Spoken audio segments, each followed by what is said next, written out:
बिस्मिल्लाहिर्रहमानिर्रहीम। अस्सलाम वालेकुम। ऐ ईमान वालो, अल्लाह से डरो और सीधी और खरी बात किया करो। नाज़रीन, जैसा कि आप जानते हैं, कुछ दिन पहले मुफ्ती फजल हमदर्द ने इंजीनियर साहब पर गुस्ताखी का इल्जाम लगाया था। फिर जब इंजीनियर साहब ने इनके इल्जामात का जवाब दिया, तब से मुफ्ती साहब मछली की तरह तड़प रहे हैं। किसी तरह इंजीनियर मुझे अपने ऑफिशियल चैनल से जवाब भी दे दे ताकि मैं भी थोड़ा सा मशहूर हो जाऊँ। कभी इंजीनियर साहब पर अंबिया की गुस्ताखी का इल्जाम लगाते हैं और कभी अपने कम्युनिटी पेज से इंजीनियर साहब को कहते हैं कि आप मुनाजरे के लिए तैयार हो, प्लीज आप मेरे साथ भी मुनाजरा कर लो। लेकिन अफसोस हमें लगता है कि मुफ्ती साहब की ये ख्वाहिश कभी पूरी नहीं होने वाली। मुफ्ती साहब इंजीनियर साहब तो आपको अपना भाई और मुहिब अहले बैत समझते हैं, फिर वो आपसे मुनाजरा क्यों करेंगे? कम से कम आपके लिए तो इंजीनियर साहब की अकेडमी के दरवाजे खुले हैं और उन्होंने आपको दावत भी दी है कि मेरे सामने आ जाओ, इंशाल्लाह मैं आपकी सारी शिकायतें दूर कर दूंगा। लेकिन आपको तो लाइव स्ट्रीम पर मुनाजरा करना है ना, वो भी अपने अपने चैनल से, ताकि आपको भी थोड़ी सी मशहूरी मिल जाए। नाजरीन, पहले हमारा ये गुमान था कि मुफ्ती साहब तो पक्के मुवाहिद हैं, लेकिन अब हमें ये पता चला कि मुफ्ती साहब तो शिर्क को फरोख्त दे रहे हैं। मुफ्ती साहब ने अपनी रिसेंट वीडियो में शिर्क पर बात की और उम्मत को गुमराह करने की कोशिश की। इस पर तो हम बाद में बात करेंगे, लेकिन पहले इस पर बात करते हैं जो मुफ्ती साहब ने अपने नापाक अज़ाइम से इंजीनियर साहब पर झूठ बोला और ये तासुर देने की कोशिश की कि इंजीनियर साहब ने कहा है कि जब तौहीद बयान होगी तो अंबिया कराम की गुस्ताखी ऑटोमेटिकली हो जाएगी। मुफ्ती साहब इंजीनियर साहब ने ये कहां पर बोला है कि नाउज़ुबिल्लाह तौहीद बयान करने से अंबिया कराम की गुस्ताखी हो जाएगी? जी, आपने इल्जाम लगाया और झूठ बोला है। अल्लाह ताला से तौबा करें, क्योंकि अल्लाह ताला ने कुरान पाक में झूठों पर लानत की है। आप ऐसे घिनौने इल्जामात उस शख्स पर लगा रहे हैं जिसकी वजह से हजारों लोगों का अकीदत तौहीद दुरुस्त हुआ। लिहाजा आपका ये दोगलापन इस्लाम की दावत को हिट कर रहा है। और रही बात जो इंजीनियर साहब ने की, तो आपको अगर समझ नहीं आ सकी तो आइए हम आपको समझाते हैं। लेकिन ये समझ आपको तब आएगी जब आप अपनी आंखों से तासुब की पट्टी को उतार देंगे। इंजीनियर साहब ने जो कहा है उसका मतलब ये है कि जब हम कहेंगे अल्लाह के सिवा कोई हस्ती कुछ नहीं कर सकती, तो जो लोग गैरुल्लाह को अपना सब कुछ समझते हैं उनकी नजर में तो ये गुस्ताखी ही होगी। इसका हरगिज ये मतलब नहीं है कि जब हम तौहीद बयान करेंगे तो हकीकत में गुस्ताखी हो जाएगी। ये बात सिर्फ समझाने के लिए की गई है, मगर अफसोस आपने मशहूर होने का मौका जाना और कबूतर की तरह आंखें बंद कर ली। अब आते हैं शिर्क की तरफ। तो मुफ्ती साहब का ये कहना था कि कुरान पाक में जितनी भी आयात शिर्क के बारे में आई हैं वो सिर्फ काफिरों के लिए आई हैं। मुफ्ती साहब, ऐसे तो पूरा कुरान काफिरों के बारे में है। खुदारा अपने दिमाग को खोलें, कुरान तो रूल्स की किताब है। अगर कोई मुसलमान भी सेम वही काम करेगा तो ये आयात ऑटोमेटिकली उस पर फिट हो जाएंगी।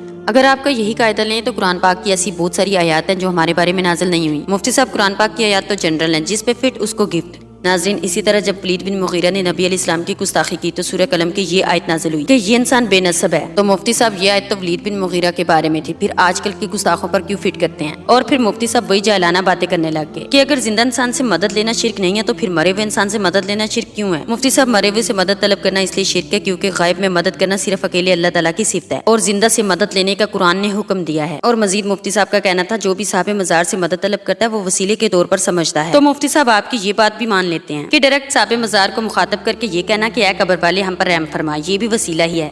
शायद हमें ही उर्दू नहीं आती, लेकिन मुफ्ती साहब इनका जो अकीदा है कि कब्र वाला हमारे हालात से बाखबर है और जब चाहे जिसकी मदद कर सकता है। तो मुफ्ती साहब, ये तो वसीला नहीं है, आपने डायरेक्ट दुआ को भी वसीला बना दिया है और ये तासुर दिया कि इंजीनियर साहब वसीले को भी शिर्क कहते हैं। खुदारा अल्लाह से डरें और कितने झूठ बोलेंगे। इस पर मुफ्ती साहब ने मुसन्नफ इब्ने अबी शैबा की हदीस बयान की कि हजरत उमर के दौर में जब कैद पड़ गया, एक शख्स नबी अलैहिस्सलाम की कब्र पर गया और कहने लगा, नबी अलैहिस्सलाम, अल्लाह ताला से दुआ कीजिए कि बारिश हो जाए। और फिर नबी अलैहिस्सलाम एक शख्स के ख्वाब में आए और कहने लगे कि अब उमर को बता दो बारिश होने वाली है। नाजरीन, मुफ्ती साहब ने बड़ी होशियारी से ज़ईफ हदीस बयान की, वो भी अकीदे के ऊपर। और दूसरी तरफ कहते हैं कि अकीदे के ऊपर नसीहती होनी चाहिए और खुद ज़ईफ हदीसें बयान करके लोगों को शिर्क पर लगा रहे हैं। मुफ्ती साहब, नबी अलैहिस्सलाम के बाद इससे बहुत बड़े बड़े इख्तलाफात हुए, लेकिन नबी अलैहिस्सलाम से किसी सहाबी ने कब्र पर जाकर क्यों नहीं पूछा? नाजरीन, ये हदीस ज़ईफ है और इसको इमाम बहकी ने भी जिक्र किया है और इसकी सनद में आमिश मुदल्लिस है और अन से रवायत कर रहा है, जबकि समा साबित ही नहीं है। इमाम मुस्लिम ने मुस्लिम शरीफ के मुकदमे में वाज़िह तौर पर लिखा है कि मुदल्लिस की आने वाली रवायत बगैर समा के ज़ईफ होती है। मुफ्ती साहब, अल्लाह से डरे, ज़ईफ हदीसें बयान करके लोगों का अकीदा बर्बाद न करें। इस हदीस की ज़ईफ होने की सबसे बड़ी इल्लत ये है कि नबी अलैहिस्सलाम की कब्र हजरत उमर के दौर में हजरत आयशा के हुजरे में थी, हत्ता के बाद में यजीद बिन वलीद ने इसे मस्जिद नबी में शामिल कर दिया था। तो खिलाफत उमर में हजरत आयशा के हुजरे में कोई गैर महरम कैसे दाखिल हो सकता था? नाज़रीन, इनके जितने भी अकायद है वो इसी तरह की बेबुनियाद रवायतों पर खड़े हैं। अल्लाह से दुआ है कि अल्लाह ताला इनको राह हक पर चलने की तौफीक दे। आमीन। मिलते हैं इंशाल्लाह नेक्स्ट वीडियो में। दुआ में याद रखिएगा। अल्लाह हाफिज।